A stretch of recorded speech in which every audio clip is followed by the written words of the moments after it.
안녕하십니까. 신의근의 국방TV 데일리 디펜스입니다.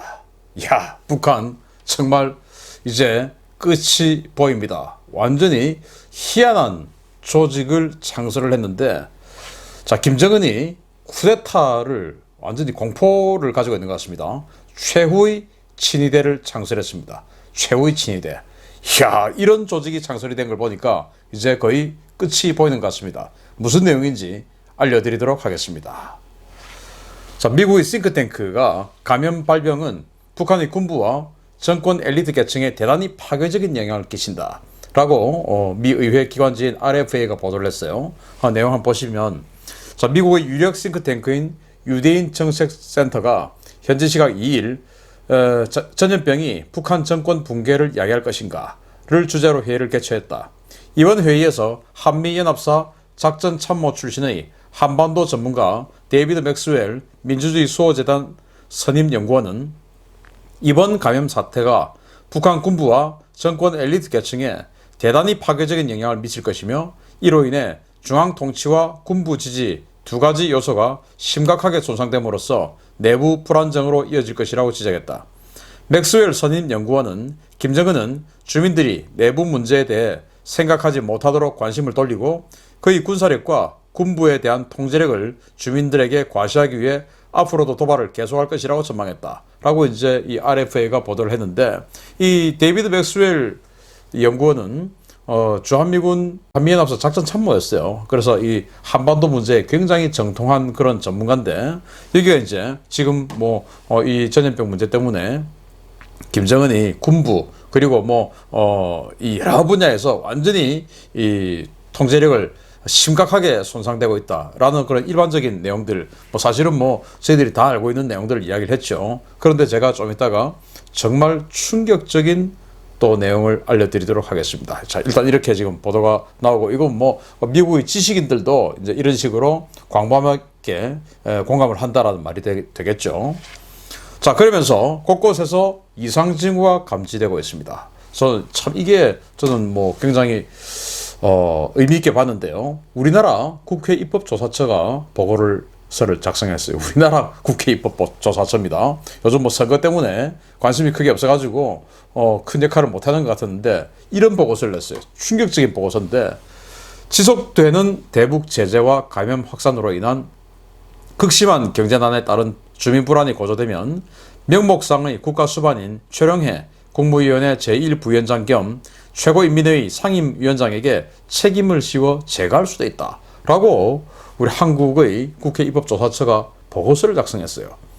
이야, 그러니까 이제 김정은은 그동안 큰 정책 실패가 있을 때마다 누군가에게 책임을 씌워가지고 채용을 하는 그런 모습들을 보여왔습니다. 자, 그런데 지금 이 전염병 문제, 이런 것들, 그리고 유엔 제재가 계속 길어지는 문제, 그리고 미국과의 회담을 못하면서 그 제재가 길어지면서 압박이 해제될 기미가 안 보이는 문제, 그래서 한국이 도와주고 싶어도 미국 때문에 못 도와주는 문제, 이런 것들로 인해서 굉장히 힘겹게 있다가 결정적으로 전염병 때문에 국경을 봉쇄하는 바람에 완전히 지금 이 민생경제부터 그냥 치명상을 입게 됐죠. 이 국가에서 배급을 주지 못하면 스스로 시장에서 생존을 하도록 해야 되고, 시장에서 생존을 하면서 그들이 국가에 정식적인 세금을 안 내면서 이른바 탈세 이런 것들을 해가면서 이제 먹고 살았기 때문에, 그래 알았다 대충 이렇게 살게 하고 이렇게 그냥 지내왔던 정권이 밑에서 이제 제대로 시장을 통제해버리니까, 그러면서 탈법 불법을 단속해버리니까 이제는 완전 폭발 일보 직전이 되었는데, 그 책임을 최령해에게 씌워서 처형하는 희생양을 삼을 가능성이 있다라는 겁니다. 자, 그동안 굉장히 많은 사람들 처형했지 않습니까? 현영철 군부 최고 실력자였던 현영철부터 시작해서 그리고 자신의 최측근이었던 김원홍 이런 사람들까지 처형, 숙청 어마어마하게 했었죠. 그런데 이제 정말 2인자로서 그 옆에서 계속 지금 측근에 있었던 최령해까지 희생양으로 삼을 것이다 라는 보고서가 나왔어요. 자, 그러면서 이런 걸 제가 이제 좀 해드렸는데, 북한군 당국이 최근 후방국을 통해 전군의 간부에게 향후 6개월간, 그러니까 가을 추수하기 전까지 매달 식량 지급량을 10일치로 줄이고 군량미는 손대지 말라고 지시해서 군부가 동의하고 있다 라고 데일리 NK가 보도를 했어요. 10일치만 줘라. 그 가족들 것까지. 그럼 하루에 3끼를 먹어야 되는데 한 끼만 먹고 추수하는 10월 달까지 기다려라. 이거예요. 이게 말이 됩니까? 그러면서 전군을 부정부패를 또 단속하고 있죠. 그러면은 부정부패는 단속해서 다른 부분에서 나올 수 있는 돈은 없는데 식량은 하루에 한 끼분만 주면 이거 어떻게 됩니까? 죽는 것이죠. 그럼 죽기 싫으면 어떻게 됩니까? 뭔가 다른 상황이 발생하겠죠. 자, 그러면서 이 미국의 허드슨 연구소는 극심한 경제난과 감염 확산으로 인한 배급량 감소와 가혹한 검열이 심화되면서 군부 불만이 가중되고 있으며 이로 인해서 군부가 쿠데타, 즉 정권 전복에 나설 가능성이 있다 라고 분석을 했어요. 자, 이제 이렇게 되는 겁니다. 자, 그런데 이렇게 되는 것이 너무 무서우니까 김정은이 희한한 걸 만들었어요. 불안한 김정은이 군을 감시할 최후의 친위대를 신설했습니다. 그동안 김정은은 김정은뿐만 아니고 김일성 시대 때부터 정말 이 북한 전역을 촘촘히 감시하는 인민반부터 시작해서 어마어마한 감시 체계를 구축을 해놓고 정말 이 가족 간에도 못 믿는 그렇게 해서 철저한 신고제도 이런 걸 통해서 이제 북한을 통치를 해왔지 않습니까? 그런데 이제 이것들도 못 믿겠다. 왜? 지금 이런 상황이 발생하고 있으니까. 그런데 이게 지금 최후의 친위대 이게 뭐냐? 보시겠습니다. 이게 이제 미 의회 기관지 RFA가 보도를 했는데 완전히 따끈따끈한 뉴스입니다. 이거 정말 중요한 뉴스인데 요즘 선거에 가려서 지금 우리 국민들이 잘 모르시는 것 같아서 제가 알려드립니다. 김정은이 최근 군부 권력기관을 총괄 감독하는 비선 조직인 군정지도부를 신설했다. 군정지도부 검열 성원들은 중앙당 부부장급 인사들에게 군사 칭호를 주어 구성했으며 최고사령관 직속으로 총정치국을 비롯한 군단 사령부들을 장악하고 장년급 군 간부들의 사생활까지 검열하는 막강한 권한을 보유했다. 지난 3월 초 최고사령관 명령으로 신설돼 업무를 시작한 이 군정지도부는 최고수뇌부와 당중앙위원회를 결사옹위하는 친위대 조직으로 군단장을 비롯해 각 군부 요인들의 당선과 부대 지휘 능력, 소득 수입 구조까지 집중 검열한다. 군정지도부는 공식 검열 외에도 암행어사처럼 군단장과 사단장, 여단장 등의 사상 동향과 사생활까지 비밀리에 조사하고 체제에 반하는 요소가 발견되면 현장에서 체포할 수 있는 막강한 권한을 보유하고 있다. 이야, 이런 거 지금 만들었어요. 지금 북한은 이 군대를 통제하기 위해서 많은 조직들을 만들어 놨죠. 그 중에서 우리가 알고 있는 국가보위성이죠.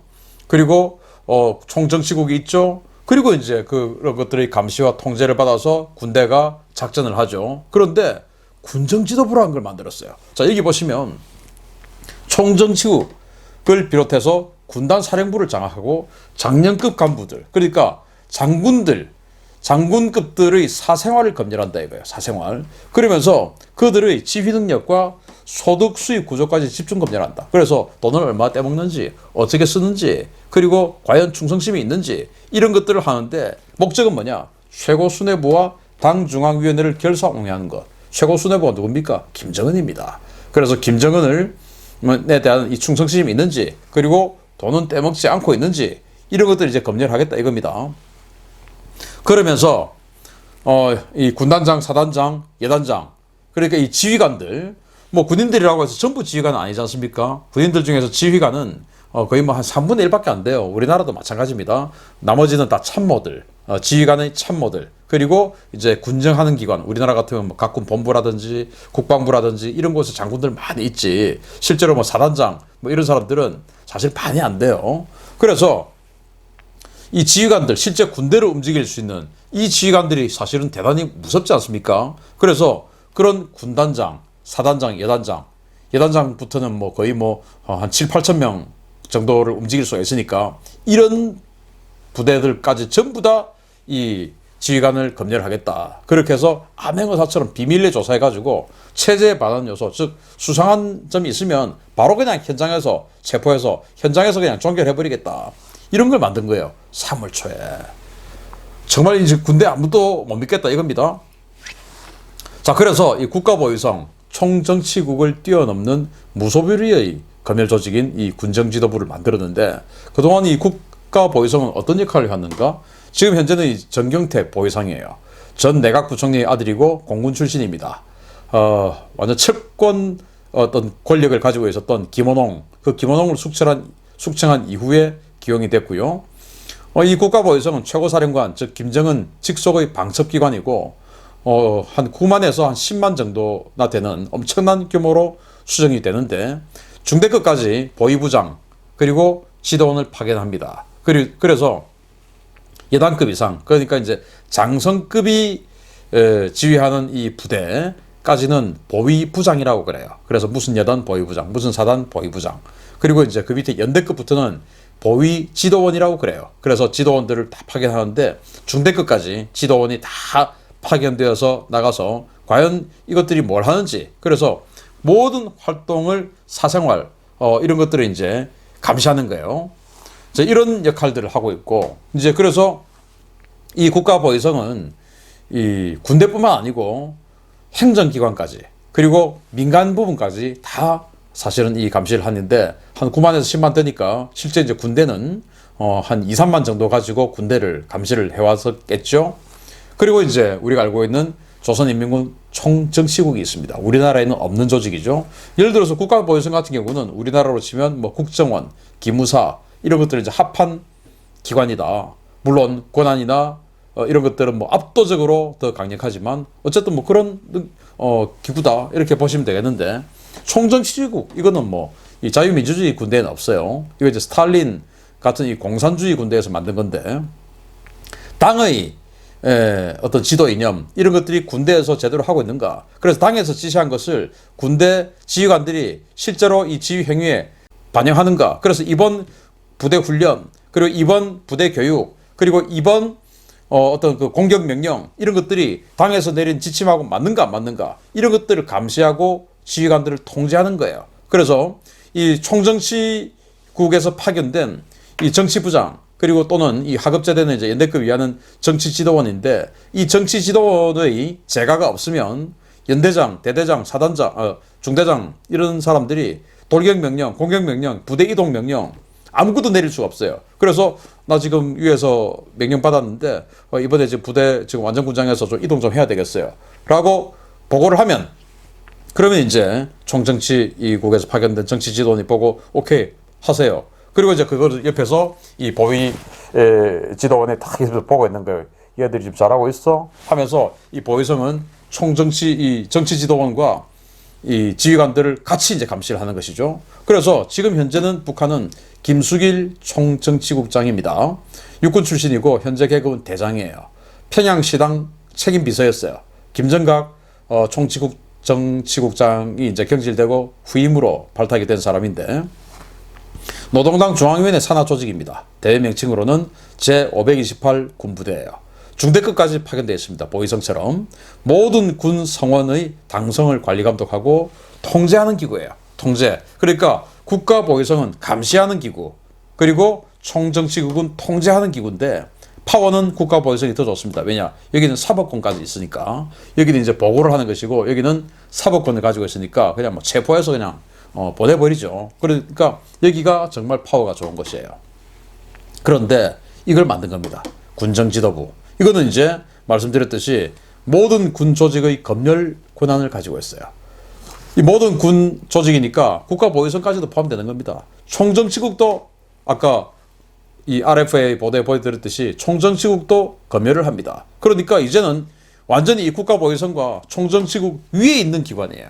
그러면서 이 9만, 10만 이 정도 인원이 안 되니까 소수의 인원을 가지고 통제를 하겠다. 그래서 장군급 이상들, 이런 지휘관들, 그래서 쿠데타를 일으킨다 하더라도 뭔가 위협이 될 만한 제대의 이런 지휘관들만 딱 감시를 하지, 그 밑으로는 일단 할 수 없다. 능력 밖이다. 왜냐?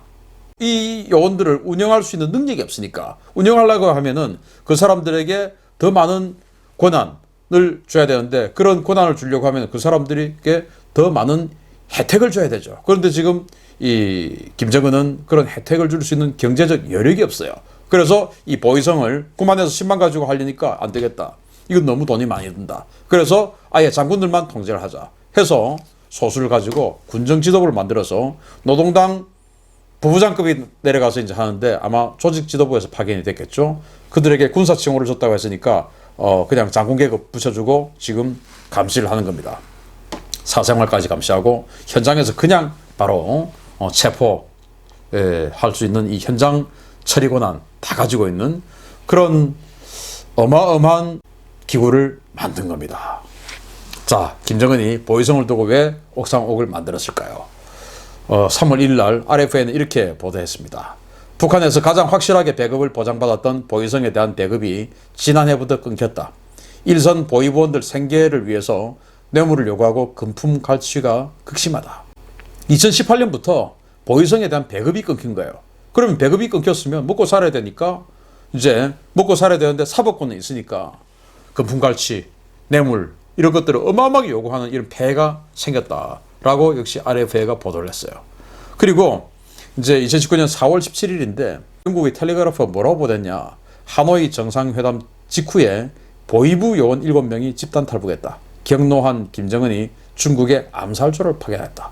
보위부 요원이 집단 탈북한 거예요. 왜냐? 뭔가 비리가 걸렸겠죠. 뭐 먹고 살기 힘들어서 탈북했다기보다는 뭔가 걸리면 큰일 날 짓을 한 것이죠. 왜냐? 뇌물 요구, 금품 갈취 이거 하다가 이제 걸렸겠죠. 그런데 그걸 너무 심하게 했겠죠. 이제 이런 상황이 나오는 겁니다. 그래서 2019년 8월 29일 날 역시 RFA는 뭐라고 보도를 했냐?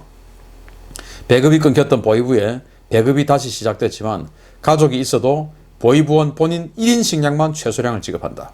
부족한 것 없이 살던 보위부원들이 지역 주민들 상대로 온갖 트집을 잡아 갈취한다.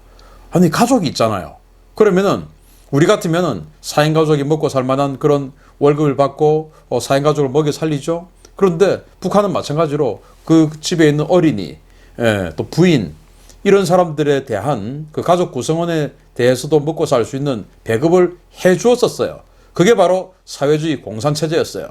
그런데 이 막강한 권한을 가지고 있던 보위부원들에게 배급을 끊겼다가 1년 후에 배급을 해주는데 자기 본인 것만 해준다 이겁니다. 왜? 능력이 안 되니까. 그래서 와이프 거 그리고 아이들 거는 안 주고 너만 밥 먹어. 그럼 어떻게 해야 됩니까? 또 역시 밥을 만들어 와야 되죠. 밥을 만들어 오려면은 또 비리를 저질러야 되죠. 자, 그런데 이 보위부원들이 9만에서 10만이나 되니까 너무나 많은 비리, 금품갈취 이런 것들이 생기니까 이거 안 되겠다. 그래서 소수로 이제 통제하자라고 된 겁니다. 왜? 다수의 이 사람들에게 돈을 주고 뭔가 자긍심을 느낄 수 있고 충성심을 계속 유지할 수 있는 당근을 줄 수가 없는 겁니다. 당근이 사라져 버린 거예요. 그래서 소수만 가지고 운영하자. 이제 통제 어려워진 이 공룡 일탈에 민심이 동요하자 철퇴를 내리친 김정은입니다. 공룡이 바로 보위성이죠. 북한이 부정부패와 같은 일탈 행위를 엄벌하겠다고 연일 경고하며 내부 단속을 강화하고 있다. 김정은이 올 들어서 처음 개최한 노동당 정치국 확대회의에서 부패와의 전쟁을 재천명한 가운데 북한 관영 매체들은 연일 인민제일주의를 내세우며 간부들의 일탈 행위를 엄벌하겠다고 경고했다. 관영 매체들은 인민대중제일주의와 어긋나는 현상에 대해 즉시에 불을 걸고 사소한 싹도 제때 뭉개버려야 한다면서 정치국 확대회의를 통해서 김정은은 인민이 부여한 권한을 악용해 특권을 부릴 때에는 그가 누구이든 직위와 공로에 관계없이 단호히 칼을 들이대는 당의 투쟁을 재확인했다고 강조했다. 자, 이 말은 정말 바람직한 말이죠. 이렇게 해야 됩니다. 국가라고 하는 것은 당연히 이렇게 해야 되죠. 부패와의 전쟁을 해야 되고 공무원들이 또 권력을 가진 이 기관원들이 그 함부로 권력을 남용할 수 없게끔 감시해야 되고 이게 바로 국가의 의무고 당연한 책임이에요. 그런데 이게 왜 문제가 되냐? 그들에게 먹고 살 수 있는 쌀과 식량과 돈을 주지 않고 하기 때문에 문제가 됩니다. 그런데 그들은 힘을 가지고 있죠. 그게 이제 문제인 겁니다. 그게 겁이 나니까 힘을 뺏는 겁니다. 뺏는데 다 뺏어버리면은 총을 가지고 있는 또 군대가 자신에게 총뿌리를 돌릴 것 같으니까 그 군대의 모든 세포 구성원들 전 120만 인민군을 다 감시할 수 없으니까 5,000명, 6,000명, 10,000명 이상을 동원할 수 있는 여단장, 사단장, 군단장 여기만 이제 보는 겁니다. 이제는 대좌, 상좌, 중좌 이런 장교들은 감시를 할 여력이 없는 겁니다. 이제는 장군들만 감시하겠다. 그래서 적당한 작은 소요는 어쩔 수 없다. 그래서 장군만 감시하면 내가 죽을 만큼의 큰 어떤 군사적 반란은 생기지 않을 거 아니냐. 완전히 지금 막바지에 간 겁니다. 그래서 당근과 채찍, 이 독재자들은 사실은 당근과 채찍이 있어야 되죠. 그런데 이제 사치품 수입이 한 6억 달러씩 1년에 하다가 지금 이제 한 1억 달러, 1억 3천만 달러 이렇게 지금 줄어들었죠. 그러니까 선물 당근도 줘야 되고 또 월급도 줘야 되고 또 그런 것과 함께 자신들이 운영하는 부대, 자신들이 운영하는 기업소 이런 데서 뭔가 좀 해먹을 수 있게끔 해주고 이렇게 나눠 먹는 그런 공생관계를 유지해 왔었는데 이제 원산에 리조트 만들고 그 리조트 돈이 어디서 나오겠습니까? 전부 국가 재정에서 나왔는데 만들었으면 거기에서 매출이 나와야죠. 그런데 원산에다가 리조트를 만들고 온천지구를 만들고 평양에 창광거리다 여명거리다 엄청난 빌딩들 세웠는데 여기에서 돈이 재창출돼야 되는데 그 돈 다 어디 겁니까? 국가 재정입니다. 그 재정은 누구 겁니까? 김정은 거죠. 그런데 매출이 안 나오죠. 어떻게 됩니까? 완전히 지금 우리 자본주의로 치면 부도 직전인 겁니다. 부도 직전. 그래서 돈을 줄 당근 없죠. 그러면 채찍 남았는데 이제 그 채찍이 보위부원들이었어요. 보위성이었어요. 그런데 그 보위성들도 이제 먹고 살 수 없게 되니까 이제 채찍도 사라졌습니다. 채찍 손잡이만 남았어요. 그래서 도저히 안 되니까 그냥 단도 하나 탁 과도 하나 지금 들고 있는 상태입니다. 채찍 길다란 채찍 들고 있다가 그거 다 사라지고 보위성 힘 다 빼버렸어요. 그거 안 되니까 군정지도국이라 해서 딱 장군들만 이제 장성들 군관들에게 식량을 3분의 1 하루에 한 끼분만 주는데 무슨 군관들이 장교들이 충성심이 생기겠습니까? 그런데 딴밥 먹지 못하게 그 군관들을 통제할 수 있는 지휘관 장군들만 감싸겠다 해서 군정지도국 만들었습니다. 이제 채찍 손잡이만 남았죠. 다 사라졌습니다. 자, 김정은 정말 언제 끝날까요? 진짜 다 돼가는 것 같습니다. 여러분들 그렇지 않습니까? 이야, 정말 기대됩니다. 계속 알려드리겠습니다. 감사합니다.